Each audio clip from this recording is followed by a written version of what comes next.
नदी का पानी लगातार बढ़ता जा रहा है और बारिश तो रुकने का नाम ही नहीं ले रही है। अगर ऐसा ही चलता रहा तो बहुत बड़ी समस्या हो जाएगी। भैया, क्या कोई तरीका नहीं है इस नदी के पानी को बढ़ने से रोकने का? हम इसे किस तरह रोक सकते हैं? बस अगर बारिश आना बंद हो गई तो ये खुद ब खुद नीचे उतर जाएगा। ये भादों का महीना है, इसमें बारिश ना होना ऐसा तो नामुमकिन है। हमें कुछ सोचना होगा, नहीं तो हमारे घर, खेत, बाग, बगीचे सब इस पानी में बह जाएंगे। शिवाय, अभिनव, अनिरुद्ध, राघव और आशीष ने गांव वालों से नदी के किनारे पत्थर लगाने को बोला। फिर सभी ने बड़े बड़े पत्थर उठाकर नदी के एक ओर पत्थर लगा दिए। इसके कुछ दिन बाद बारिश अभी भी लगातार हो रही थी। नदी का पानी लगातार बढ़ता जा रहा था। हे भगवान जी, पानी तो काफी ऊपर तक आ गया है। हमें जाकर अपने पतियों को बताना होगा। सही कह रही हो प्रगति, ये पानी कभी भी जमीन पर आ सकता है। प्रगति और साक्षी दोनों दौड़कर वापस अपने लकड़ी के बने घर में पहुंचे। राघव जी, पत्थर लगाने के बाद भी काफी ऊपर आ चुका है पानी। हमें जल्दी ही कुछ करना होगा। प्रगति को गहराया हुआ देखकर 5 बेटे और गांव के कुछ आदमी नदी को देखने गए। नदी का पानी बिल्कुल मटमैला और काफी तेज रफ्तार से चल रहा था। सभी गांव वालों से कहो कि जल्दी से अपना जरूरी सामान ले ले और इस जगह को जल्दी से खाली कर दे, वरना ये नदी हम सबको ले डूबेगी। 5 बेटों ने सभी को इस बारे में खबर दी और फिर सभी ने अपना सामान जल्दी जल्दी बांधना शुरू कर दिया। उन्होंने अपने खेतों से कुछ सब्जियां भी ले ली और कुछ उनके पालतू जानवर जैसे गाय, भैंस, बकरी सभी को अपने साथ लेकर वहां से निकलने को तैयार हुए। उन लोगों का वो छोटा सा गांव पहाड़ों के बीच बसा हुआ था, इसलिए वहां दूर दूर तक बसावट नहीं थी। सभी लोगों ने बेबस होकर पहाड़ों की तरफ ही चलना शुरू कर दिया। हम सबको ऊपर की तरफ जाना होगा, नीचे बाढ़ के आने का खतरा है। लेकिन शिवाय जी, हम बड़े बूढ़ों और जानवरों को ऊपर कैसे लेकर जाएंगे? हम उन्हें अपने सहारे से ऊपर चढ़ाएंगे। माँ, सबसे पहले आप आइए। नहीं बेटा, मुझे बहुत डर लगता है। माँ, बात को समझिए। हमें समय रहते आप सभी को ऊपर की तरफ चढ़ाना होगा, उसके बाद ही हम चढ़ पाएंगे। और अगर हमने ऐसा नहीं किया तो हम बाढ़ के पानी में बह भी सकते हैं। इस पर सभी काफी घबरा गए। 5 बेटों और कुछ आदमियों ने मिलकर पहले बूढ़ों को ऊपर की तरफ चढ़ाया, जहां पहाड़ में एक छोटी सी जगह बनी हुई थी। और फिर जब बेटों के चढ़ने की बारी आई तब तक नदी का पानी बाहर आ गया।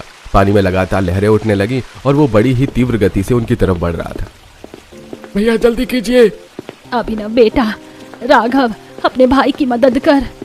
5 बेटे एक दूसरे का हाथ पकड़कर सहारा लेते हुए समय रहते उस छोटी चट्टान पर चढ़ गए। उनके ऊपर चढ़ने की पानी की एक तेज और बड़ी लहर उस चट्टान से टकराई, जिससे कुछ गाय और बकरियां उसमें बह गई। हे भगवान, हमारी गैया। शिवाय, अभिनव, देखो हमारी गाय और बकरी पानी में बह गई, कुछ करो।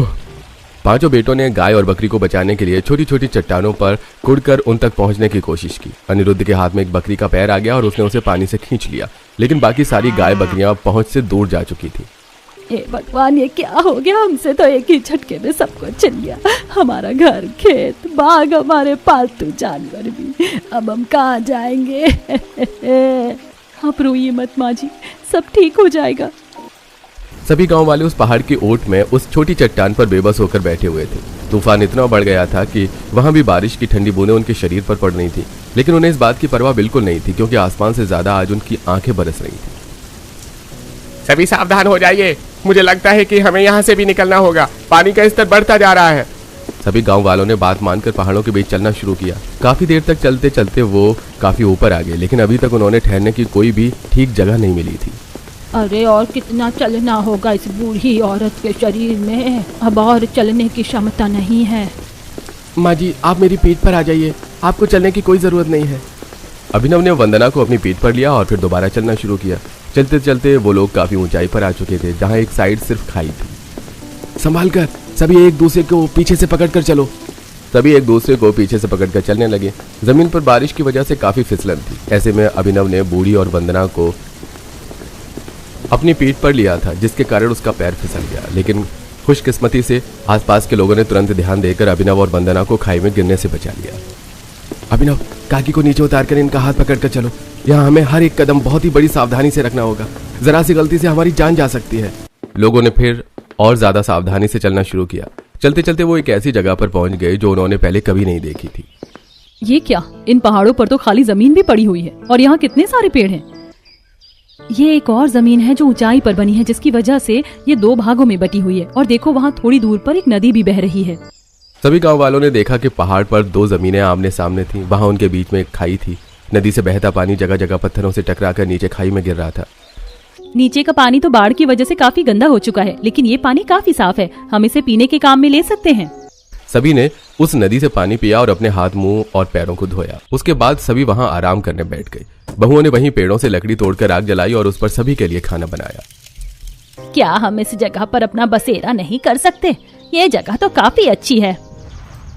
नहीं माँ, हम यहाँ नहीं रह सकते। हम कुछ दिन यहाँ बिता सकते हैं और वो भी किस्मत की बात होगी। एक तो ये जंगल बहुत ऊंचाई पर है, लगभग 6 मंजिल की ऊंचाई पर। ऊपर से पहाड़ के ऐसे इलाके में अक्सर भूस्खलन होता रहता है।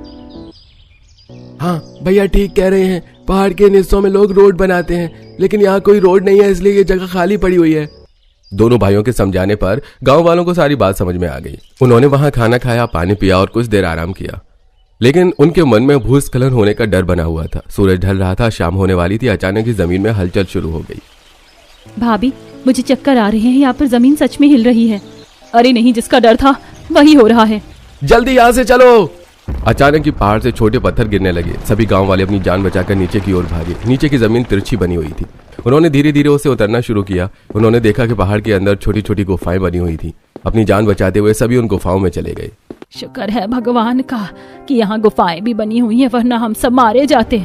अच्छा हुआ कि हम सबने पहले ही ध्यान दे दिया, नहीं तो किसी की जान भी जा सकती थी। सभी देख रहे थे कि पत्थर अभी भी गिर रहे थे। यह सब देखकर सभी को बहुत डर लग रहा था। कुछ देर तक बड़े बड़े पत्थर उनकी गुफाओं के आगे से गिरते रहे।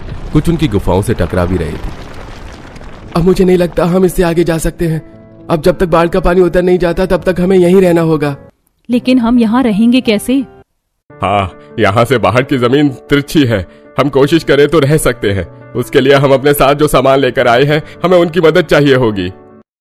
अरविंद ने सभी गांव वालों को बता दिया कि अब उन्हें यहीं रहना होगा और इसके लिए इस जगह पर उन्हें काम करना होगा। गांव वाले भी इसके लिए राजी हो गए। चलो बेटा, अब हम सभी को इन पत्थरों को तोड़ना और काटना होगा। इसके लिए हमें कुछ लकड़ियों की भी जरूरत पड़ेगी, जिनके लिए हमें वापस ऊपरी उस जमीन पर जाना होगा जहाँ पर पेड़ खड़े हुए थे। आप फिक्र न करें पिताजी, ये काम मैं और अभिनव भैया कर लेंगे। इसके बाद अनिरुद्ध और अभिनव रस्सी बांधकर वापस उस जगह पहुंचे जहां पर भूस्खलन की वजह से ढेर सारे पत्थर पड़े हुए थे, जिसकी वजह से वहां के पेड़ टूट गए। भैया, पेड़ तो पहले से ही टूटे हुए हैं, अब तो हमारा काम और भी आसान हो जाएगा। ठीक है अनिरुद्ध, अब जल्दी से लकड़ी काटना शुरू करो। पेड़ टूटने की वजह से उन्हें उसे काटने में ज्यादा देर नहीं लगी और वो काफी सारी लकड़ियां इकट्ठी करके रस्सियों की मदद से नीचे ले आए। अब उन रस्सियों को बीत कर लोगों ने अपनी अपनी गुफाओं में काम करना शुरू किया। उन्होंने लकड़ी से गुफाओं के आगे गैलरी बनाकर रेलिंग लगाई ताकि वहां पर गिरने का खतरा न रहे। हमें किसी तरह एक से दूसरी गुफा तक जाने का रास्ता बनाना होगा। हम लकड़ी से पुल की तरह एक से दूसरी जगह जाने का रास्ता बना सकते हैं। नहीं, लकड़ी का रास्ता बनाना बेकार है। एक पत्थर गिरते ही टूट जाएगा। इससे अच्छा हम पहाड़ को ही तोड़कर उसमें सीढ़ियां बना लें। उन पर रोक के लिए लकड़ी की रेलिंग बना सकते हैं। अब इस तरह सभी ने अपना काम करना शुरू कर दिया। पहाड़ की सतह तिरछी थी, जिस वजह से उन्हें काम करने में ज्यादा दिक्कत नहीं हुई। कुछ दिन लगातार पत्थरों को तोड़कर उन्होंने वहां सीढ़ियां बना ली और उस पर लकड़ी को रस्सी में बांधकर रेलिंग का आकार दिया। बहुओं ने गुफाओं की सफाई की और कुल्हाड़ी से उन्हें रहने लायक कर दिया। अब इस पहाड़ के अंदर उनके छोटे छोटे घर बन चुके थे। इतने दिन से लगातार काम कर रहे हैं, लेकिन अभी भी इन घरों का काम पूरा नहीं हुआ। साथ में खाने पीने का भी इंतजाम करना पड़ता है। वो तो अच्छा है भाभी कि हर पहाड़ी के पास एक छोटा झरना बह रहा है, नहीं तो पानी की बहुत दिक्कत बन जाती। ऊपर जो नदी थी उसका पानी नीचे को छोटे छोटे झरनों में बटकर बह रहा था और उन्हीं के आसपास गांव वालों के गुफा के घर बने हुए थे। यह नजारा देखने में काफी सुंदर था। माँ, मेरे कीड़े ने काट दिया। देखो ना, मेरी बाह पर कितना बड़ा लाल दाना निकल आया है।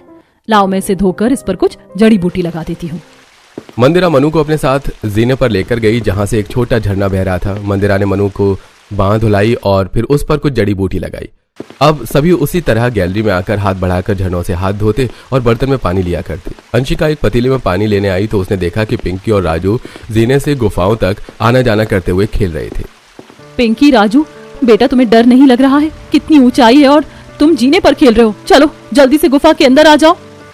इन बच्चों को डर का आता पता भी नहीं है। यहाँ दूसरी गुफा तक जाने में मेरी रूह कांप जाती है। पीनी और राजू ने अंशिका की बात नहीं सुनी, बल्कि वो और ज्यादा तेज तेज दौड़कर खेलने लगे, जिससे लकड़ी से बनी रेलिंग अपनी जगह से सरक गई।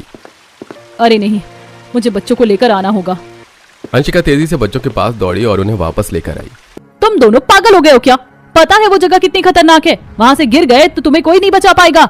अंशिका के डांटने पर बच्चे घबरा गए और चुपचाप गुफा के घर में बैठ गए। थोड़ी ही देर में आसमान में काली घटा छा गई। हे भगवान, लगता है आज फिर आसमान जम के बरसने वाला है। आशा ने इतना कहा ही था कि तभी तेज बारिश शुरू हो गई। झरने अब दुगनी रफ्तार से बहने लगे, लेकिन वो लोग गुफा के घर में सुरक्षित थे। शाम होने तक बारिश रुकी और सभी ने अपनी गुफाओं में लकड़ियों की मशालें जलाकर उजाला किया। रात को सभी गुफा के आगे पर्दा डालकर सो गए, लेकिन अगली सुबह तेज आवाज से सभी की आंख खुल गई। हे भगवान, ये कैसी आवाजें आ रही हैं? मंदिरा बहू, जरा पर्दा हटाकर तो देख। मंदिरा ने पर्दा हटाया तो देखा कि बारिश होने की वजह से फिर से भूस्खलन हो रहा था। इस बार काफी बड़े बड़े पत्थर गुफाओं के सामने से गिर रहे थे, जिन्हें देखकर बच्चे खुश होकर उछलने लगे। वहीं सभी बड़े ये सब देखकर बहुत ज्यादा घबरा गए थे। एक बड़ा पत्थर अंशिका की गैलरी पर आ गिरा, जिससे रेलिंग के 2 टुकड़े होकर नीचे गिर गए। भगवान, ये क्या हो रहा है? मुझे बहुत डर लग रहा है। फिक्र मत करो अंशिका, ये कुछ नहीं है, हम दोबारा सब कुछ ठीक कर देंगे। इसी तरह भूस्खलन के बाद कई दिन गुजर गए और अब उनके पास खाने का सामान नहीं बचा था। सुनिए, आज तो घर में पकाने के लिए कुछ भी नहीं है, अब हम क्या करेंगे? ये तुम्हें हमें पहले बताना चाहिए था। अब तक तो हम किसी न किसी चीज का इंतजाम कर ही लेते, लेकिन सारा सामान खत्म होने के बाद तुम अब बता रही हो। यहाँ इतनी मुश्किल से समय कट रहा है कि कुछ याद ही नहीं रह पाता। अब हमारे पास कोई रास्ता नहीं है सिवाय नीचे जाने के। मैं सभी को इस बारे में बता देता हूँ।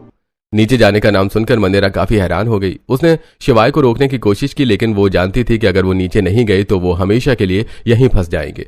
शिवाय ने अपने चारों भाई और कुछ गांव के आदमियों को इकट्ठा किया। लेकिन भैया, हम नीचे जाएंगे कैसे? क्या हमें इतना लंबा और खतरनाक रास्ता फिर से पार करना पड़ेगा? और अगर कर भी लिया तो क्या फायदा, नीचे तो पानी भरा पड़ा है। इस बार हम जहाँ से आए हैं वहां से नहीं, बल्कि यहीं से नीचे जाएंगे। भैया, यहाँ से नीचे कैसे जाया जा सकता है? ये तो खाई है, भले ये और खाइयों से नीचे है, लेकिन है तो खाई ही ना। और नीचे एक नदी है जिसका पानी अभी बहुत तेज चल रहा है। सबसे पहले हम एक लकड़ी की छोटी छोटी नाव बनाएंगे, उसके बाद रस्सियों की मदद से उन्हें नदी में उतारेंगे और फिर रस्सियों की मदद से ही हम नीचे जाएंगे। ये सुनने में किसी को आसान लग रहा हो, लेकिन ये बहुत खतरनाक है। हमें बहुत ज्यादा सावधानी से काम करना होगा। इसके बाद बिना देर लगाए सभी ने वापस पेड़ वाली जगह पर लकड़ियां काटकर छोटी छोटी नाव बनाई और फिर उन्हें रस्सियों से बांधकर नीचे उतारा। इस काम को करने में उन्हें 3 दिन लग गए, जिस बीच उन्होंने सिर्फ फल खाकर ही काम चलाई। उन्होंने पूरी 10 नाव बनाकर तैयार की और वो अब उनमें बैठकर निकलने के लिए तैयार थे। ऊपर से उनकी माँ, पिता, पत्नी और बच्चे उन्हें देख रहे थे। इसी नाव में कोई दिक्कत तो नहीं है ना? अगर किसी को शक है तो अभी बता दे, वरना दिक्कत हो सकती है। सभी ने इससे इनकार कर दिया और फिर धीरे धीरे एक नाव में 2 लोग बैठकर शहर की तरफ चल पड़े। हे भगवान, मेरे बेटों की रक्षा करना, उन्हें सुरक्षित घर वापस ले आना, बस इससे ज्यादा हमें कुछ नहीं चाहिए। उन सबकी माँ और पत्नियां उनके लिए प्रार्थना कर रही थी। मन्नू, पिंकी, देखो तो जरा हमारी बालकनी में कितना बड़ा पत्थर गिरा हुआ है। चलो इसे उठाकर फेंक देते हैं। जब सभी आंखें बंद करके प्रार्थना कर रहे थे, तब तीनों बच्चों ने उस पत्थर को उठाकर नीचे फेंका, जिससे वो पत्थर सीधा एक मधुमक्खियों के छत्ते पर जा गिरा। पत्थर लगने से मक्खियां तुरंत बाहर आ गईं और सब तरफ उड़ने लगी।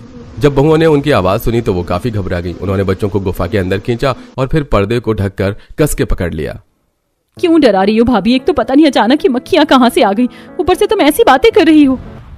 सभी गुफाओं में औरतें अपने अपने पर्दों को ढककर खड़े हुए थी और बाहर से लगातार मक्खियों के भिनभिनाने की आवाजें आ रही थी। बच्चों, क्या तुमने इन मक्खियों को छेड़ा है? नहीं मम्मा, हमने तो सिर्फ बालकनी से पत्थर फेंका था। तो ये बात है, इसीलिए मक्खियां छत्ते से बाहर आ गई। एक तरफ जहां गांव की औरतों को मधुमक्खियों का सामना करना पड़ रहा था, वहीं दूसरी तरफ उनके पति बड़ी मुश्किल से उस नाव में सफर कर रहे थे। आगे चलकर नदी की रफ्तार और भी तेज हो गई और नाव इतनी मजबूत नहीं थी। भैया, ऐसा क्यों लग रहा है जैसे हमारी नाव ढीली पड़ रही है? अरे नहीं, इसके तो बांध ढीले हो रहे हैं। आशीष, ये टूटने वाली है, हमें जल्दी से उस पार से उतरना होगा। दोनों भाइयों ने बाकियों से मदद लेने के लिए चिल्लाना शुरू कर दिया, लेकिन उम्मीद से पहले से नाव टूट गई और आशीष और राघव दोनों ही पानी में गिर गए। नदी का पानी बहुत तेज चल रहा था, इसलिए वो खुद को संभाल नहीं पा रहे थे। आशीष, राघव! आशीष, हमारे राघव, इस नाव की तरफ आने की कोशिश करो इधर। पानी इतना तेज चल रहा था कि दोनों को अपनी खबर भी नहीं थी। सभी गांव वालों ने यह देखकर अपनी नावें उनकी तरफ दौड़ाई। अभिनव ने आगे झुककर आशीष का हाथ पकड़ा, जो कि लगभग बेहोश हो चुका था। वहीं गांव वालों ने शिवाय के साथ राघव के चारों तरफ नावों से घेरा बनाया और फिर उसे ऊपर खींचा। अभिनव ने आशीष का सीना दबाते हुए उसके मुंह से पानी निकाला, तब जाकर आशीष को होश आया। वहीं राघव की भी हालत काफी खराब थी। घबरा मत मेरे भाई, हम बस पहुंचने ही वाले हैं। कहीं हमारे परिवार को भी ऐसी ही मुश्किलों का सामना न करना पड़ रहा हो। काफी लंबे सफर के बाद सभी को एक जमीन नजर आई जिस पर कुछ घर भी बने हुए थे। सभी उधर की तरफ ही चलो, शायद वो कोई गाँव है। कुछ खाने पीने को न होने की वजह से जमीन तक पहुंचते पहुंचते सभी की हालत खराब हो गई। जब गांव वालों ने उन्हें इस तरह देखा तो उन्हें उनको अपने घर ले जाकर उन्हें खाना पानी दिया। वहीं मधुमक्खियां भी अब जा चुकी थीं। ये देखकर बहुओं की भी जान में जान आई। कितने घंटों से हम इसी तरह पर्दा पकड़े हुए खड़े हैं। मेरे तो हाथ भी सुन्न पड़ गए हैं। मेरे हाथ भी बहुत दर्द कर रहे हैं। यहीं और खड़े खड़े पैर भी सुन्न हो गए हैं। पांचों बहुओं ने झरनों से पानी पिया और मंदिरा ने आशा को भी पानी पीने को दिया। चाहे जो भी हो, लेकिन शुक्र है भगवान का कि हमें पानी तो आसानी से मिल रहा है। बिना खाए हम कुछ समय गुजार सकते हैं, लेकिन बिना पानी पिए तो जीना नामुमकिन है। बहुओं के पास जो बचे खुचे फल मौजूद थे उन्होंने वही खाकर गुजारा किया। वहीं दूसरी तरफ उनके पतियों ने गांव वालों को सारी बात बताई। अरे भाई, मानना पड़ेगा, तुमने बड़ी हिम्मत से काम लिया है, नहीं तो ऐसे में लोग हार मानकर अपनी जान से भी हाथ धो बैठते हैं। हम तुम्हारी हिम्मत की दाद देते हैं भाई साहब, अगर आपको ठीक लगे तो आप यहाँ जब तक रह सकते हैं जब तक आपकी जमीन से पानी नहीं उतर जाता। इस तरह पहाड़ों में रहना कोई आसान बात नहीं है, और आपके छोटे छोटे बच्चे भी होंगे, उनका ख्याल आपको हर समय रखना पड़ता होगा। हाँ भाई साहब, हम अपने मुखिया से बात करके आपको कुछ समय यहाँ रहने की इजाजत दिला देंगे। पांचों बेटे और गांव वाले उनकी बात पर काफी खुश हुए। उन्होंने उनका हाथ जोड़कर शुक्रिया अदा किया, लेकिन अब उन्हें अपने परिवार को भी पहाड़ों से लेकर आना था। ये बात बताकर वो कुछ खाने का सामान लिए वापस नाव में बैठकर पहाड़ों की तरफ चल दिए। भैया, अब हमें रस्सियों से पहाड़ की चढ़ाई करनी होगी। इसकी ऊंचाई लगभग 8 मंजिला है, हमें बहुत सावधानी से चढ़ना होगा। धीरे धीरे गांव वालों ने चढ़ना शुरू किया और धीरे धीरे सभी सुरक्षित ऊपर चढ़ गए। ऊपर जाने के बाद सभी ने अपने परिवारों को सारी बात बताई, जिस पर उनके परिवार वाले बहुत खुश हुए। सभी ध्यान से सुनो, हम औरतों और बच्चों को रस्सियों से नीचे नहीं उतार सकते हैं, और हमारे पास इतनी नाव भी नहीं है और ना ही लकड़ियां हैं, इसलिए हमें रस्सियों की मदद लेकर उसी रास्ते से जाना होगा जिससे हम यहाँ पार आए थे।